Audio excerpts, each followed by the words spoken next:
আসসালামু আলাইকুম দশম শ্রেণীর প্রিয় শিক্ষার্থীরা, আশা করি আল্লাহর রহমতে তোমরা সবাই ভালো আছো। আজকে আমি ফিনান্স ও ব্যাংকিং এর ত্রয়োদশ অধ্যায় অর্থাৎ কেন্দ্রীয় ব্যাংক এই অধ্যায়টি শুরু করব। আমাদের আজকের পাঠ কেন্দ্রীয় ব্যাংকের ধারণা, কেন্দ্রীয় ব্যাংকের সাধারণ কার্যাবলী।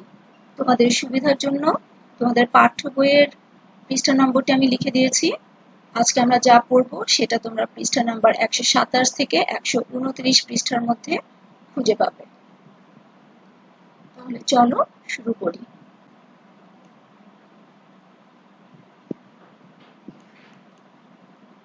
কেন্দ্রীয় ব্যাংকের ধারণা। সপ্তদশ শতাব্দীর মাঝে পৃথিবীর বিভিন্ন স্থানে বিভিন্ন প্রকার ব্যাংকের আবির্ভাব হওয়ায় মুদ্রাবাজার নিয়ন্ত্রণের প্রয়োজন দেখা দেয়। এই উপলব্ধি থেকে অর্থব্যবস্থার নিয়ন্ত্রক হিসেবে কেন্দ্রীয় ব্যাংক জন্ম লাভ করে।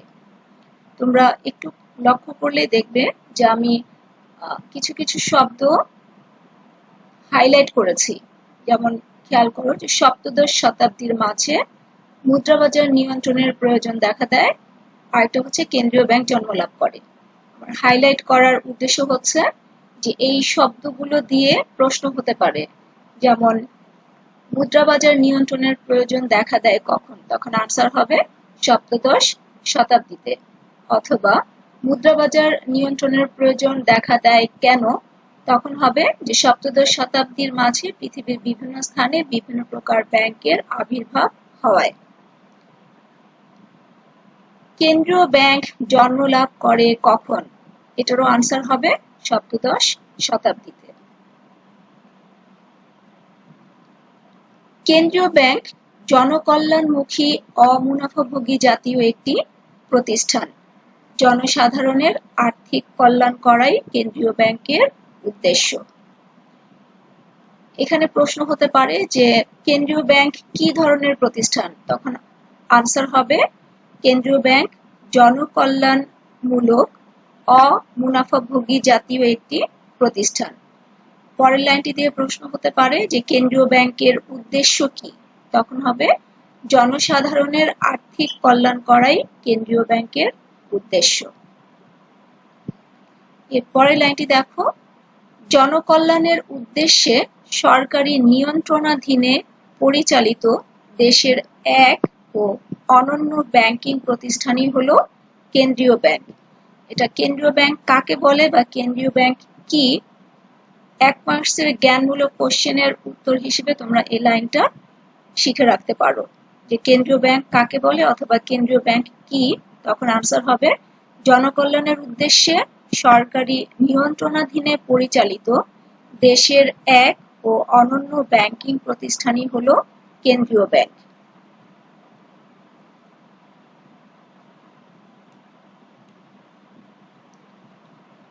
ডক্টর এস এন সেনের মতে কেন্দ্রীয় ব্যাংক হচ্ছে ব্যাংকিং সমাজের নেতা, রাজা ও সূর্য সবকিছু। নেতার মতো ব্যাংকিং রাজত্ব শাসন করে এবং সূর্যের মতো জগতে আলো দেয়। এখানে জগতে বলতে অর্থ ও মুদ্রা বাজারের জগতে আলো দেয়, সেই কথাটি বোঝানো হয়েছে। তোমাদের পাঠ্য বইতে কেন্দ্রীয়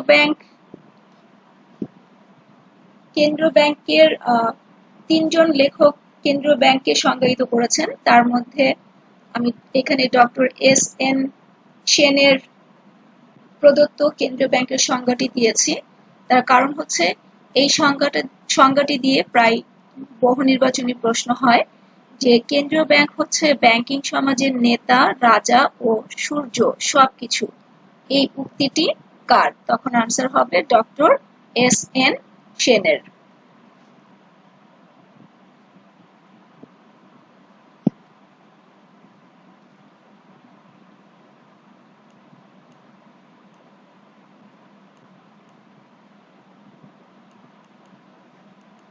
কেন্দ্রীয় ব্যাংকের কার্যাবলী।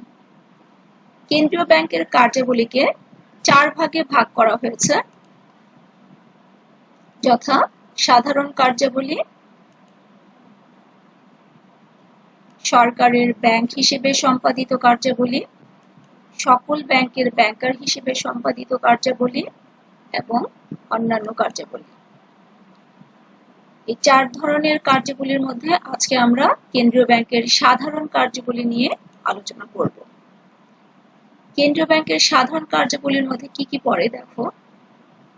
প্রথম কাজটি হচ্ছে নোট ও মুদ্রার প্রচলন।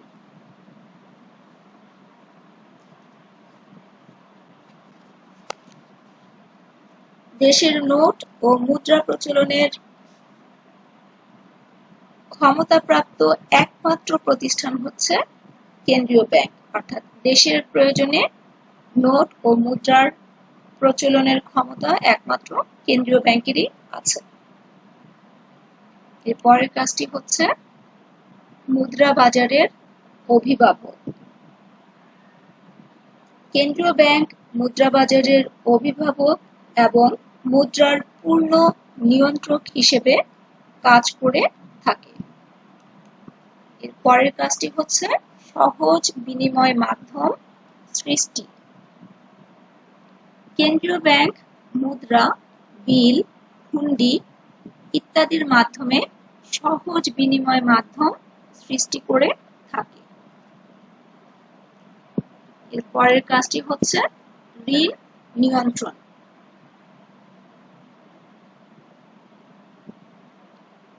কেন্দ্রীয় ব্যাংক ব্যাংক হার নীতি, খোলা বাজার নীতি, জমার হার পরিবর্তন, নৈতিক প্ররোচনা ইত্যাদি পদ্ধতিতে বাণিজ্যিক ব্যাংক সমূহের ঋণ নিয়ন্ত্রণ করে থাকে।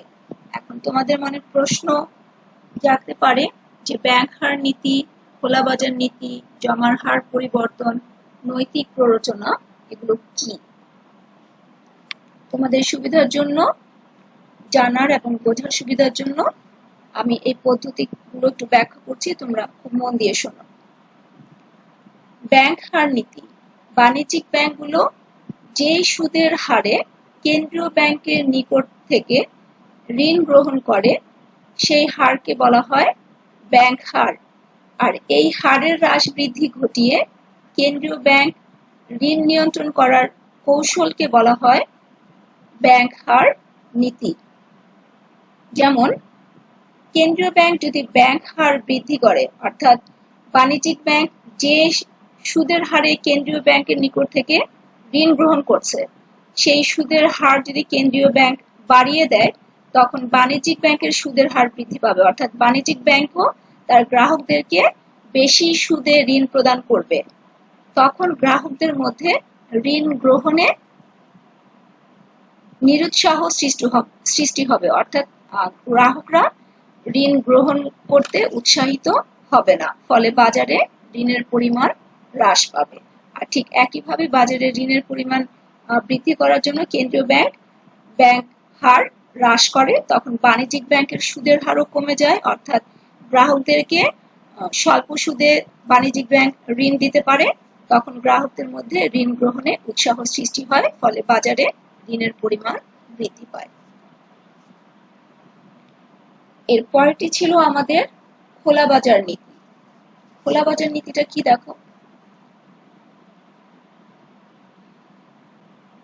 বর্তমানকালে সরকার যেমন প্রয়োজনে বিভিন্ন ধরনের বন্ড, সিকিউরিটিজ খোলা বাজারে বিক্রি করতে পারে, তেমনি বাজার থেকে বিভিন্ন ধরনের বেসরকারি বন্ড, সিকিউরিটিজ, শেয়ার ইত্যাদি ক্রয়ও করতে পারে। কেন্দ্রীয় ব্যাংক খোলা বাজারে এই সকল বন্ড বা সিকিউরিটিজ ক্রয় বা বিক্রয়ের মাধ্যমে বাণিজ্যিক ব্যাংক সমূহের ঋণদান ক্ষমতা হ্রাস বৃদ্ধির কৌশল গ্রহণ করলে তাকে খোলা বাজার নীতি বলে। যেমন খোলা বাজারে কেন্দ্রীয় ব্যাংক যদি বন্ড ও সিকিউরিটিজ বিক্রয় করে, তখন অর্থ বাণিজ্যিক ব্যাংক থেকে কেন্দ্রীয় ব্যাংকে চলে যায়, ফলে বাণিজ্যিক ব্যাংকের ঋণদান ক্ষমতা হ্রাস পায়, এর ফলে বাজারে ঋণের পরিমাণ হ্রাস পায়। ঠিক একইভাবে কেন্দ্রীয় ব্যাংক যখন খোলা বাজারে বন্ড ও সিকিউরিটিজ ক্রয় করে, তখন কেন্দ্রীয় ব্যাংক থেকে অর্থ বাণিজ্যিক ব্যাংকে চলে আসে, বাণিজ্যিক ব্যাংকের হাতে চলে আসে, ফলে বাণিজ্যিক ব্যাংকের ঋণদান ক্ষমতা বৃদ্ধি পায়, এর ফলে বাজারে ঋণের পরিমাণ বৃদ্ধি পায়। এর পরের পদ্ধতিটি ছিল আমাদের জমার হার পরিবর্তন নীতি। তালিকাভুক্ত ব্যাংকসমূহ তার সংগৃহীত আমানতের একটি নির্দিষ্ট অংশ বাধ্যতামূলকভাবে নগদে ও অংশবিশেষ বন্ড সিকিউরিটিজ ক্রয় করে কেন্দ্রীয় ব্যাংকে জমা রাখে। এই জমার হার পরিবর্তন করে ঋণ নিয়ন্ত্রণের কৌশলকে বলা হচ্ছে জমার হার পরিবর্তন নীতি।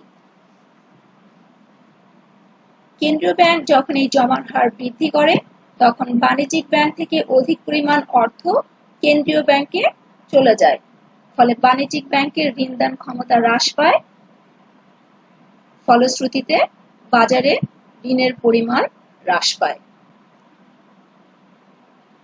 ঠিক অপরদিকে অপরপক্ষে কেন্দ্রীয় ব্যাংক যখন জমার হার হ্রাস করে, অর্থাৎ বাণিজ্যিক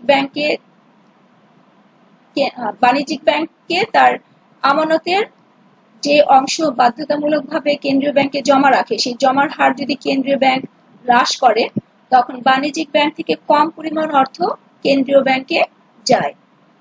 এর ফলে বাণিজ্যিক ব্যাংকের ঋণদান ক্ষমতা বৃদ্ধি পায়, অর্থাৎ বাণিজ্যিক ব্যাংকের হাতে তখন নগদ অর্থের পরিমাণ বৃদ্ধি পায়, যার কারণে সে তার গ্রাহকদেরকে বেশি পরিমাণে ঋণ দান করতে পারে। এর ফলে বাজারে ঋণের পরিমাণ বৃদ্ধি পায়। আর আমাদের লাস্ট পদ্ধতিটি ছিল নৈতিক প্ররোচনা।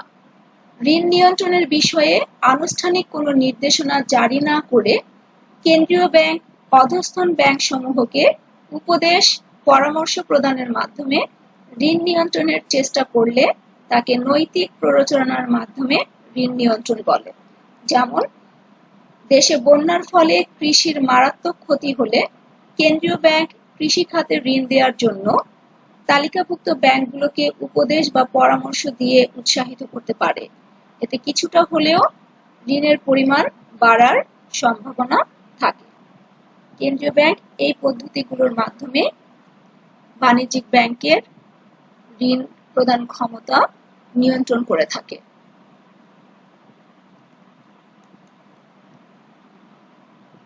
এর পরের কাজটি হচ্ছে মুদ্রার ক্রয় ক্ষমতা নিয়ন্ত্রণ।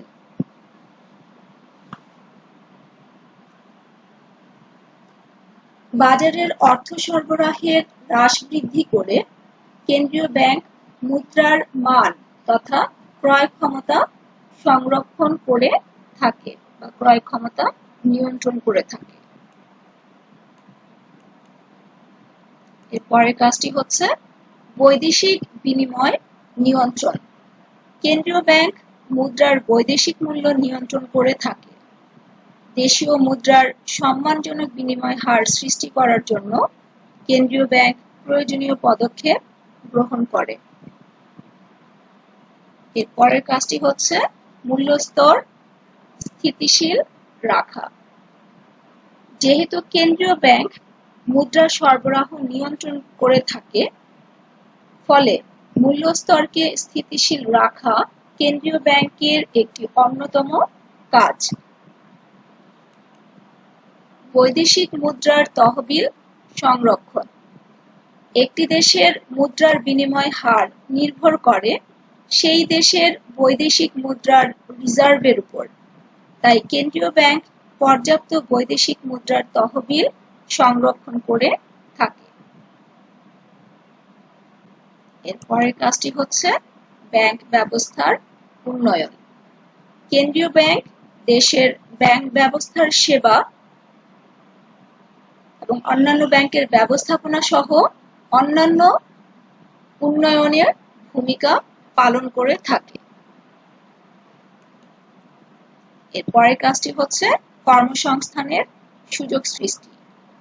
নতুন নতুন ব্যাংক প্রতিষ্ঠা ও নতুন শাখা খোলার অনুমতি প্রদান করে কেন্দ্রীয় ব্যাংক কর্মসংস্থানের সুযোগ সৃষ্টি করে থাকে।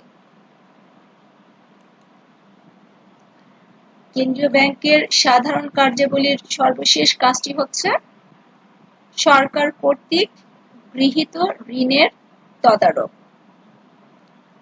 কেন্দ্রীয় ব্যাংক সরকারি ঋণের তদারক করে এর যথার্থ ব্যবহার নিশ্চিত করে। এই হচ্ছে কেন্দ্রীয় ব্যাংকের সাধারণ কার্যাবলী। আজকে আমি যতটুকু পড়ালাম এর মধ্য থেকে কিছু প্রশ্ন তোমাদের বাড়ির কাজ হিসেবে দিয়ে দিচ্ছি, তোমরা অবশ্যই প্রশ্নগুলো একটু খাতায় লিখে নিবে।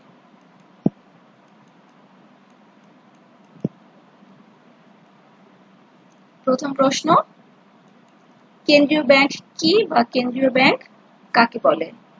কেন্দ্রীয় ব্যাংকের ধারণার মধ্যে আমি এই প্রশ্নের উত্তরটি লিখে দিয়েছি, তোমরা ওই আনসারটি দেখে লিখে শিখে ফেলবে। এরপরের প্রশ্ন হচ্ছে, কেন্দ্রীয় ব্যাংক বলতে কি বোঝায়?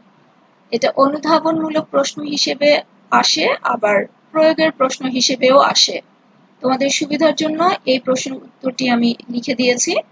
এই প্রশ্নের উত্তরটি শিখলে তুমি অনুধাবনের প্রশ্নের উত্তর হিসেবে যেমন ব্যবহার করতে পারবে, তেমনি প্রয়োগের প্রশ্নের উত্তরেও ব্যবহার করতে পারবে। তাহলে চলো দেখি কেন্দ্রীয় ব্যাংক বলতে কি বোঝায়। জনকল্যাণের উদ্দেশ্যে সরকারি নিয়ন্ত্রণাধীনে পরিচালিত দেশের এক ও অনন্য ব্যাংকিং প্রতিষ্ঠানই হলো কেন্দ্রীয় ব্যাংক। অর্থাৎ এই যে কেন্দ্রীয় ব্যাংক কি, সেই প্রশ্নের উত্তর তুমি এখানে পেয়ে যাবে। অর্থাৎ এই লাইনটা পড়লে তুমি জ্ঞানমূলক প্রশ্নের উত্তরও তোমার শেখা হয়ে যাবে। এটি জনকল্যাণমূলক অমুনাফাভোগী জাতীয় একটি প্রতিষ্ঠান। জনসাধারণের আর্থিক কল্যাণ করাই এর উদ্দেশ্য। এই ব্যাংক দেশের প্রয়োজনে নোট ও মুদ্রা প্রচলন, মুদ্রামান সংরক্ষণ, ব্যাংকিং খাতের নেতৃত্ব প্রদান এবং ঋণ নিয়ন্ত্রণের মাধ্যমে মূল্য স্তরের স্থিতিশীলতা বজায় রাখে। এছাড়া সরকারের ব্যাংক হিসেবে সরকারি তহবিল পরিচালনা, সংরক্ষণ ও সরকারের আর্থিক নীতি বাস্তবায়ন করে।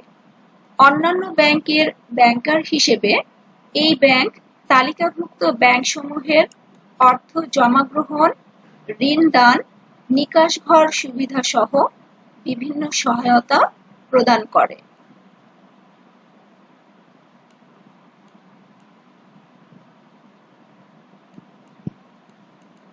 এর পরের প্রশ্নটি হচ্ছে, কেন্দ্রীয় ব্যাংককে মুদ্রা বাজারের অভিভাবক বলা হয় কেন? এটা আমরা কেন্দ্রীয় ব্যাংকের কার্যাবলীর মধ্যে পড়েছিলাম যে কেন্দ্রীয় ব্যাংক মুদ্রা বাজারের অভিভাবক। এখন কেন্দ্রীয় ব্যাংকে মুদ্রা বাজারের অভিভাবক বলা হয় কেন?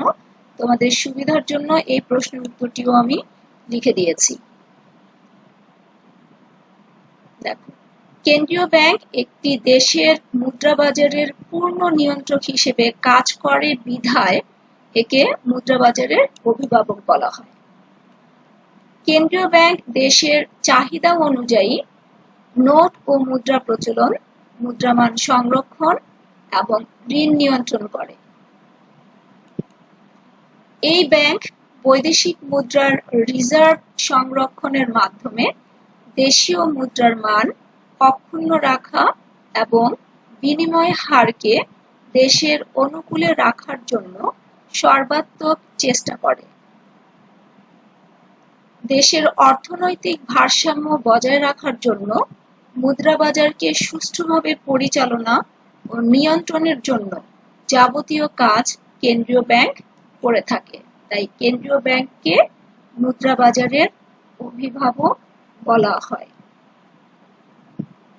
এর পরের প্রশ্নটি দেখো, ঋণ নিয়ন্ত্রণ বলতে কি বোঝায়, অথবা কেন্দ্রীয় ব্যাংক কিভাবে ঋণ নিয়ন্ত্রণ করে? তোমাদের সুবিধার জন্য এই প্রশ্নের উত্তরটিও আমি লিখে দিয়েছি, খেয়াল করো। ঋণের পরিমাণকে কাম্য মাত্রায় রাখাকে ঋণ নিয়ন্ত্রণ বলে। কেন্দ্রীয় ব্যাংক বাণিজ্যিক ব্যাংকের পর্যাপ্ত ঋণ সরবরাহ নিশ্চিত করে অর্থবাজারকে স্থিতিশীল রাখার যে কৌশল অবলম্বন করে তাকে ঋণ নিয়ন্ত্রণ বলে। ব্যাংক হার নীতি, খোলা বাজার নীতি, জমার হার পরিবর্তন, নৈতিক প্ররোচনা ইত্যাদি পদ্ধতিতে কেন্দ্রীয় ব্যাংক বাণিজ্যিক ব্যাংকসমূহের ঋণ নিয়ন্ত্রণ করে।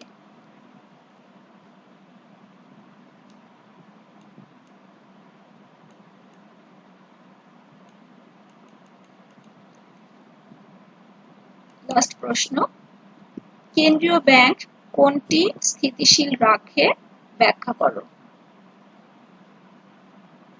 তোমাদের সুবিধার জন্য এই প্রশ্নের উত্তরটিও আমি লিখে দিয়েছি। কেন্দ্রীয় ব্যাংক মূল্য স্তর স্থিতিশীল রাখে। কেন্দ্রীয় ব্যাংক মুদ্রা বাজারের অভিভাবক হিসেবে কাজ করে। এটি মুদ্রা বাজারের চাহিদা অনুযায়ী নোট ও মুদ্রা প্রচলন করে এবং বাণিজ্যিক ব্যাংকগুলোর ঋণ প্রদানের ক্ষমতা নিয়ন্ত্রণের মাধ্যমে মুদ্রাস্ফীতি নিয়ন্ত্রণ করে মুদ্রার মান সংরক্ষণ করে। ফলে দ্রব্যের মূল্য স্তর স্থিতিশীল থাকে। আমি যে 5টি প্রশ্ন তোমাদেরকে দিয়েছি, এই প্রতিটি প্রশ্নই কিন্তু গুরুত্বপূর্ণ। এই প্রতিটি প্রশ্নই কোনো না কোনো সময় বোর্ড পরীক্ষায় তোমার অনুধাবনের প্রশ্ন কিংবা প্রয়োগের প্রশ্ন হিসেবে এসেছে। কাজে এই 5টি প্রশ্নের উত্তর তোমরা খুব সুন্দর করে শিখবে। আশা করছি আজকের পাঠটুকু তোমরা বুঝতে পেরেছো। এতক্ষণ আমার সাথে থাকার জন্য তোমাদের সবাইকে অনেক ধন্যবাদ। সবাই ভালো থেকো, সুস্থ থেকো, নিরাপদে থেকো, এই প্রত্যাশায় আজকের মতো এখানেই শেষ করছি। আল্লাহ হাফেজ।